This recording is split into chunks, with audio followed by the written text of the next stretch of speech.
ये किस्सा मेरी बुआ के ससुराल परिवार का है। कई सालों पहले उनके परिवार में दो भाई बहन रहते थे। मैं उनका नाम तो नहीं जानता, लेकिन इस कहानी के लिए उनका नाम मैंने संजय और रानी रखा है। रानी संजय से 4 साल छोटी थी। उनके माता पिता गुजर जाने के बाद अब बस वो दोनों ही एक दूसरे का परिवार थे। अपने चाचा ताऊ से दूर वो दोनों अपने घर में साथ में रहते थे।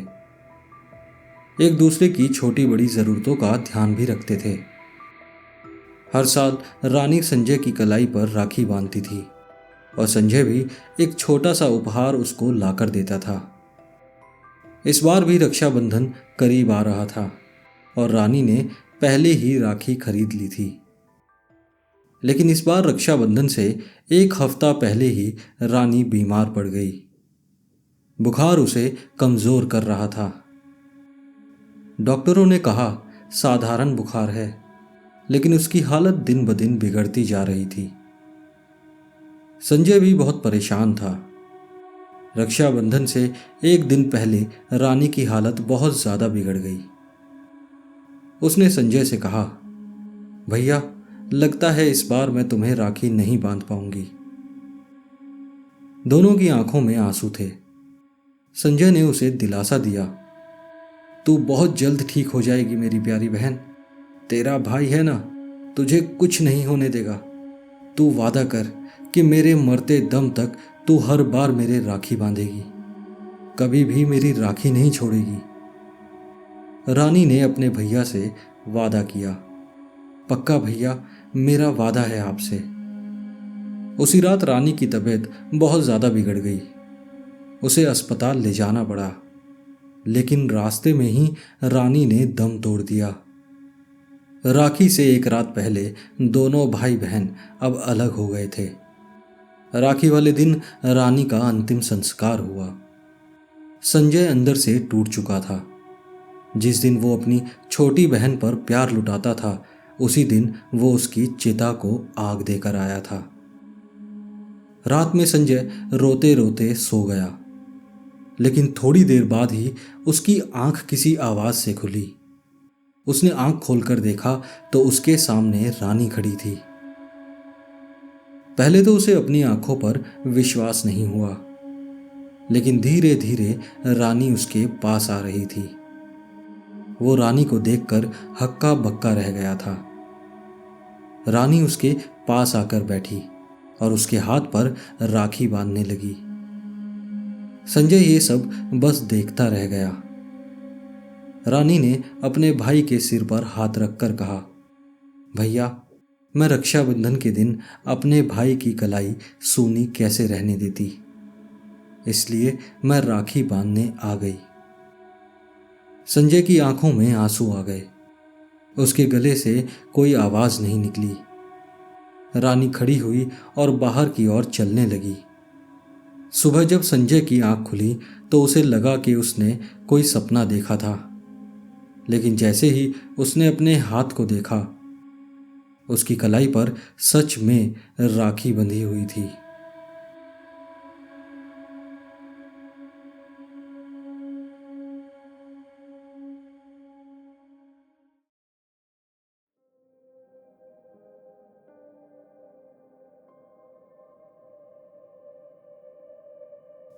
मेरा घर राजस्थान के एक छोटे से गांव में है। यह किस्सा हमारे पड़ोसी घर का है। उस घर में प्रिया और राहुल नाम के दो भाई बहन थे। राहुल की जयपुर में नई नई जॉब लगी थी और वो जयपुर में ही रहने लगा था। महीने में कम से कम एक बार वो अपने गांव जरूर आता था। इस बार घर से बाहर उसका पहला रक्षाबंधन था। वो अपनी बहन को रक्षाबंधन के दिन सरप्राइज करना चाहता था। उसने घर पर किसी को नहीं बताया कि वो राखी वाले दिन घर पर आ रहा है। प्रिया ये बात नहीं जानती थी, इसलिए वो बहुत मायूस थी। दोनों हर साल बड़े धूमधाम से राखी का त्योहार मनाते थे, लेकिन प्रिया को उम्मीद थी कि उसके भैया जरूर आएंगे। और अब तो भैया की जॉब भी लग गई थी। इस बार तो गिफ्ट भी बड़ा ही मिलेगा। रक्षाबंधन का दिन भी आ गया और रात भी हो गई, लेकिन राहुल घर नहीं आया। पूरा दिन इंतजार करने के बाद रानी मायूस होकर बिना कुछ खाए पिए अपने बिस्तर पर जाकर लेट गई। थोड़ी देर बाद घर का दरवाजा किसी ने बाहर से खटखटाया। प्रिया उठकर गेट खोलने गई। गेट खोलते ही उसने देखा बाहर राहुल खड़ा था। भाई को देखकर प्रिया खुशी से चिल्ला उठी। उसका भाई भी मुस्कुरा रहा था। कहाँ रह गए थे भैया? पूरा दिन वेस्ट कर दिया तुमने आज का। चलो अब जल्दी से अंदर चलो, मैं आपको अभी राखी बांधती हूं। लेकिन राहुल घर के अंदर नहीं आया। उसने कहा, बहन तुम राखी यहीं ले आओ।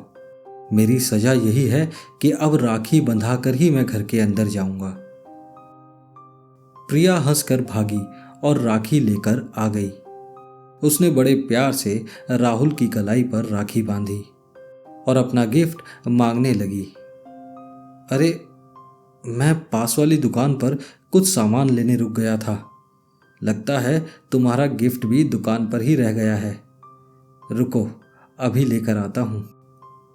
ये बोलकर राहुल गांव की एक दुकान पर चला गया।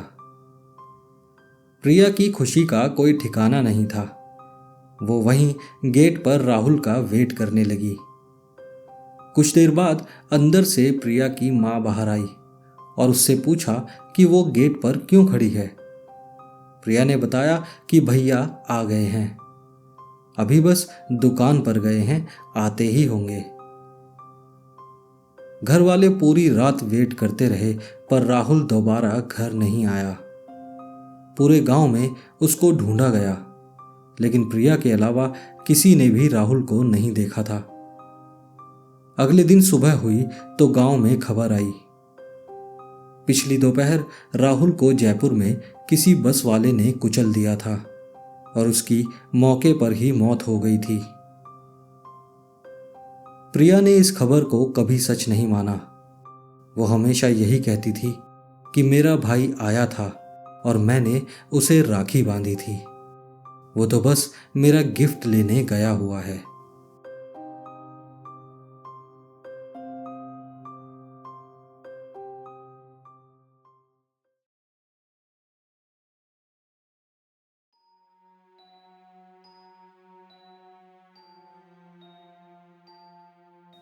ये कहानी हिमाचल प्रदेश के एक पहाड़ी इलाके की है। एक गांव में पूजा और उसका छोटा भाई विवेक रहते थे। विवेक 12 साल का था और उसकी बड़ी बहन 18 साल की।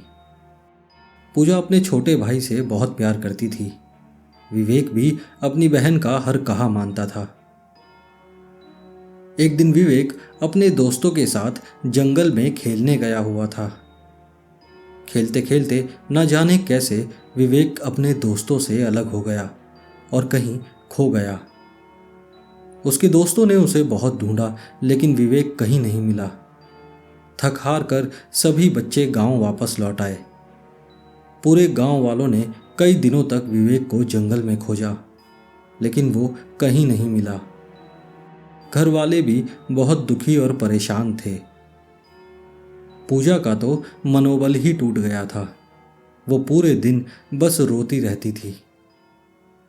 कुछ दिनों बाद पूजा घर में बैठी थी, तभी उसको किसी की आवाज आई, दीदी दीदी। उसको लगा वो आवाज विवेक की है। वो घर से बाहर भागी। उसने इधर उधर देखा तो कुछ दूरी पर उसे विवेक खड़ा दिखा।